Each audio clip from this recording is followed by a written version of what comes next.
Let's begin the conversation. Education goes beyond textbooks as hands-on experiences help children develop critical thinking, problem-solving and life skills.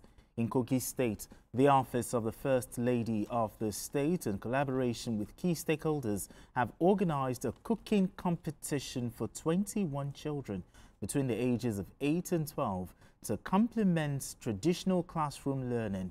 Now let's share the story by TVC News' Michael Ilya with you.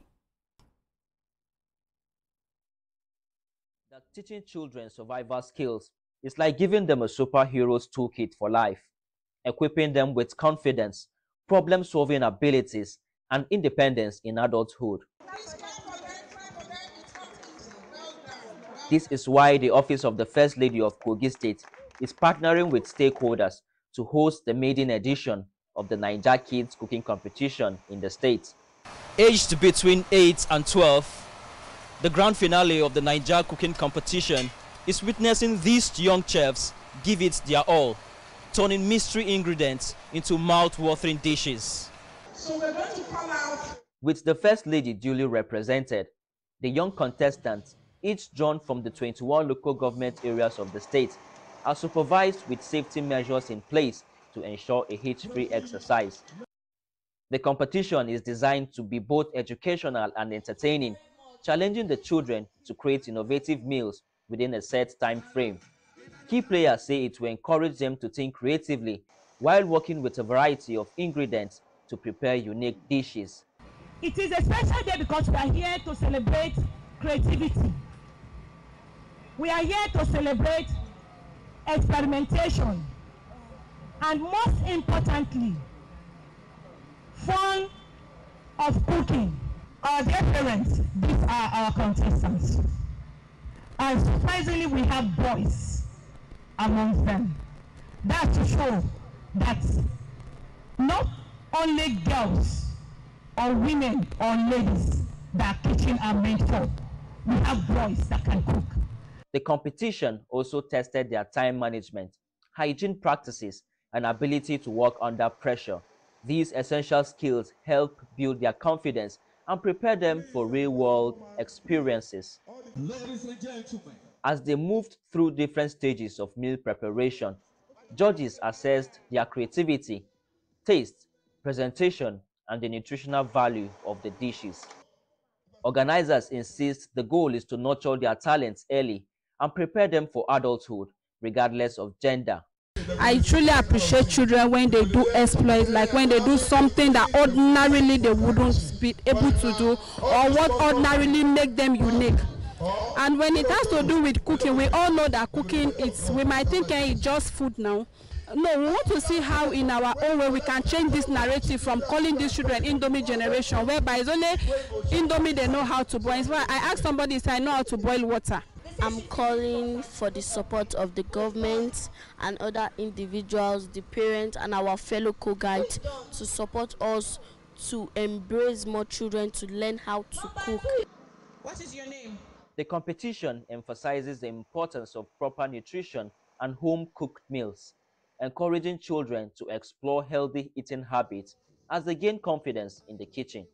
While 8-year-old Testimony Niolua stunned the judges with her zeal and confidence, it was 11-year-old Olayemi David who emerged as the overall winner, taking home the grand prize of 200,000 naira. The second and third place winners also received cash prizes, with every participant recognized for their efforts, ensuring that their dedication was appreciated. Beyond showcasing their culinary talent in the battle of flavors, organizers described the efforts as a recipe for personal growth, helping the children sharpen their creativity, discipline, and teamwork for a brighter future. They believe that initiatives like this should be sustained to empower more children in Kogi State and across Nigeria fostering self-reliance from an early age. I believe that by next year we will have a lot of promoters, we will have a lot of sponsors, because now we have seen it. They have seen that you need to see where these children are doing wonders. They had, it's a 3 days program. They had 2 days indoor practicals whereby they made pap, they made akara, they made mama. Imagine a child of 8 years tying mama. They did wonders. And then the second day we had where the children Ebira cook Igala food, Igala cook Yoruba food, and then it was an inter-switch dishes they made. Parents and spectators expressed their excitement over the competition's impact, highlighting how such initiatives can inspire young minds to develop skills that would benefit them beyond the kitchen. I taught my son for the past 5 years now. Whenever I'm cooking in the kitchen, he will come and meet me and stand with me. And since then he knows how to cook. Even when I'm not around, he will cook for me. I'm very happy today. He made me proud. The success of the maiden edition has raised conversations about expanding the program, ensuring that more children across the state get the opportunity to showcase their talents and learn essential life skills. Michael Ila, TVC News, Lokoja. Beautiful report from Michael Ilya. Children are the salt of the earth, and you see these children, you know, doing exploits. What are your key takeaways here? Yeah, I'm really happy. Pleased that this sort of competition was organized for kids. Normally, you see different competitions are organized for kids, but not cooking competition. A lot of the children do not know how to cook because their parents have house helps that help them do virtually everything. Some can't even lay their beds. They've never had to lay their beds because parents do so much for their children. Parents get house help who help their children with the house chores. But for someone to have taught about a competition, a cooking competition for kids between the ages of 8 and 12, I mean, it's really remarkable, and I wish I was there personally to even see those children, because it will really have excited me to see children that young cooking and cooking very well. And it's also pleasing to know that it was a boy that won the contest. You know, in this part of the world, we believe that cooking, or that the kitchen is the place for women. But growing up and watching a Maggie cooking competition, I used to see men win that competition, you know, many times. You know, because in terms of the organization, in terms of even your neatness, all of those things count in the end in determining who is the winner of the cooking competition. So, and look, many marriages have broken down in this country because the husband will complain that his wife cannot cook. I know a very big family in our country that in the statement of claims that the husband filed, you know, in their divorce case, he said he was always eating Mr. Biggs. Oh dear. That his wife would have bought Mr. Biggs because she didn't know how to cook. And that he felt, why should I marry a woman who cannot cook even the simplest of meals for me? Why should I be eating Mr. Biggs? It was in the statement of claims, and it wasn't like someone told me. I read it, you know, back then when I was a tabloid editor. So that came to my mind. I was telling myself, a woman properly brought up, a kid properly brought up by a no-nonsense woman would imbibe skills of different sorts, including cooking, because they always say that the best way to a man's heart is through his stomach. So a woman with tremendous cooking skills would invariably make her husband happy, and sometimes men even say, we have our issues, but she's such an incredible cook, I cannot leave her. And also, when women are tired, as men, we should take up that role, maybe especially when they're... But looking at this, catching them young, developing critical thinking and problem-solving skills is the future. Yeah. What are your thoughts? Well, in the first place, I think some of the things I'm reading from here is that it's always good to have a first lady that adds value to governance. That adds value. Yes, because it shows there are a lot of things our first ladies can do, not just sitting down and doing nothing.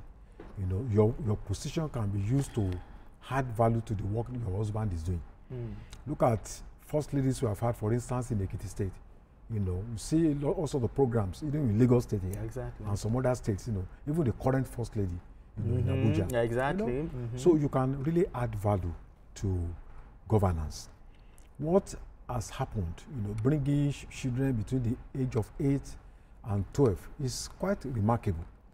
The essence of education is to have universal knowledge on on almost every aspect, you know, and then have specific knowledge on a particular thing.